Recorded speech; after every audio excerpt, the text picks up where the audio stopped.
from Shri Shivaji Science College, Amravati. Myself, Master Garjat Milan Kalwande, from the class BSc 3rd year, 5th semester from the CZ group. Name of my activity is Environmental Science Seminar Report.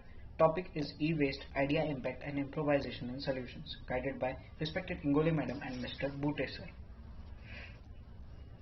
The contents for my seminar are introduction, views and counter views, current reports on impacts, e-waste, the Indian view of the e-waste, a way forward, that is the solution, and the reference.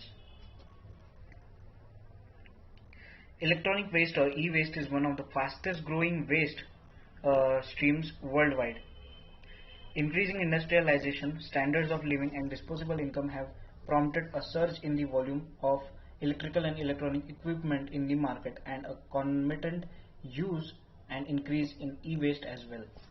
According to Global E-Waste Monitor 2020, 53.6 million tons of electronic waste was generated worldwide in 2019, of which 17.4% was recycled. India is the world's third biggest contributor with 3.2 million tons of e-waste generated a year, after China and the United States of America. So for India to transition from a linear to a circular economy via electronics, policy making and better legislative enforcement have to play catalyst. That is, the linear economy, that is, we are just spending money, utilizing the products and just wasting them, just keeping them into the waste side after the utilization. We are not making it circular economy, we are not recycling it. So that is needed, and that is told here.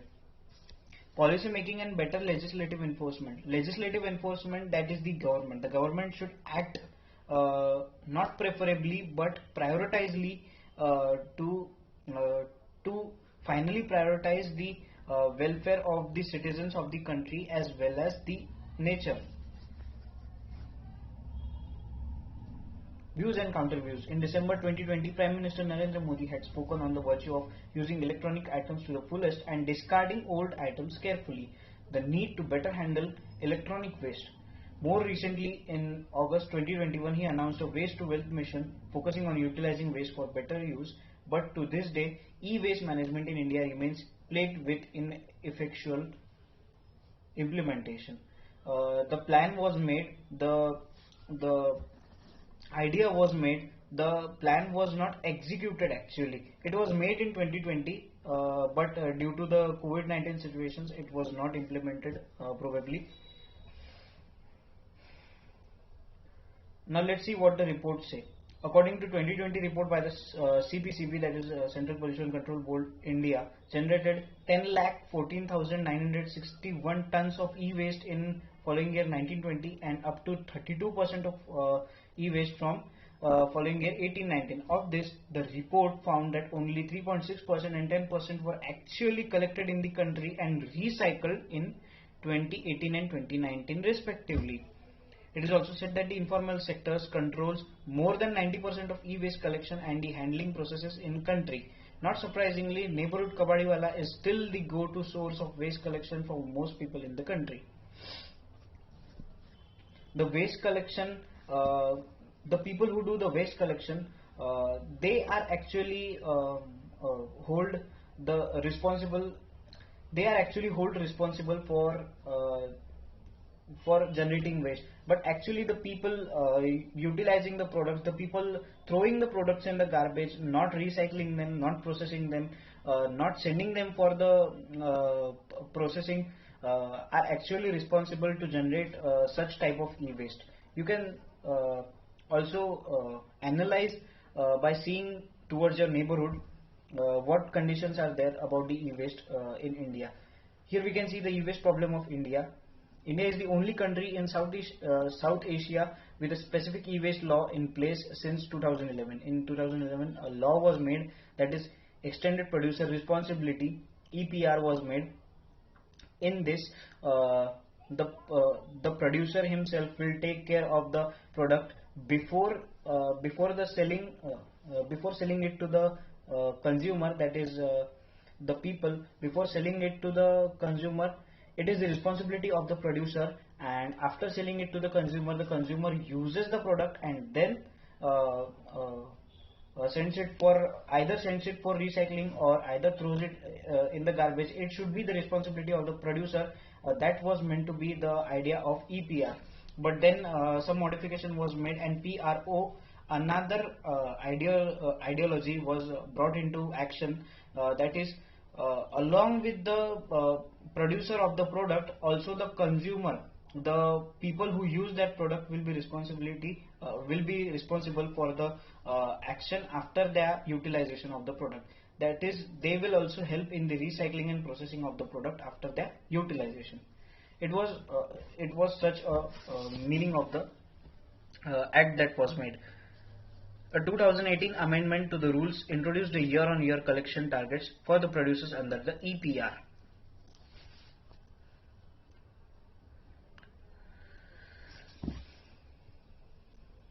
A new way, that is the forward solution. One way to solve the e-waste challenge is to affect better policy and implementation. In addition, the government must set evidence-based pragmatic instead of ambitious targets. This would require tracking the quantum of e-waste being produced and recycling capacity to process it. Second, we need a vital shift in the policy environment itself.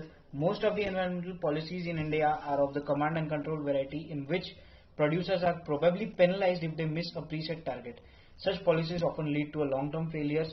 Instead, we need the policies of carrot and stick variety, with a penalty at one end and an incentive at the other. For example, to encourage e-waste recycling industries, the Chinese government set up a fund. So here the example of the Chinese government is being given, and a solution is being told to the recycling, to the management of e-waste. Better word is management, because a solution is told here. The Chinese government, what they did, they set up some sort of subsidies to the people who recycle their e-waste, or the products that were not in utilization by them. They set up some subsidies. They gave money for the they gave extra money for the recycling of they gave extra money to the people who recycled their products, and this was the action taken by government. And government did not give any false promises or ambitious targets that we'll give you money, or we'll provide you services. They actually implemented it, and this is what needed, because without the government incentive, one cannot act against the activities that are going on in the society. The conclusion is that as our consumption of electronic goods increases, so will the amount of e-waste, so more so given the pandemic and post-pandemic paradigm of working from home. The need of the hour is some to make the conversion of waste to wealth easier, while we endeavor to completely understand the cellular features of the country's e-waste collection. This needs to be followed by setting pragmatic targets and a robust implementation mechanism, and to bridge the formal and informal sectors. The formal sectors and informal, that is the private sectors, each and every person should be connected and made aware in about such a program, or such a condition, or such a law that provides welfare action for the people as well as the nature.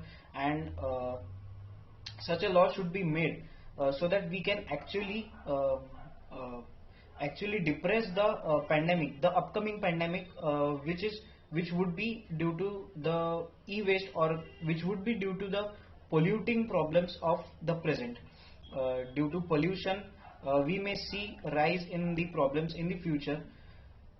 In 2020, the COVID-19 pandemic was due to some of the biological reasons. Actually, it was not about the polluting factors, but due to pollution, some pandemics would arise in the future. So as a delay, as a prevention, we can reduce, not stop, but at least reduce our use, and try to recycle the e-waste that is generated over our houses, as well as the products that we see in our society should be recycled after their utilization. That is what told here, and my reference for the report, for the seminar report was Forbes Report 2021 from India, the Wikipedia and the Google Images. Thank you and keep recycling.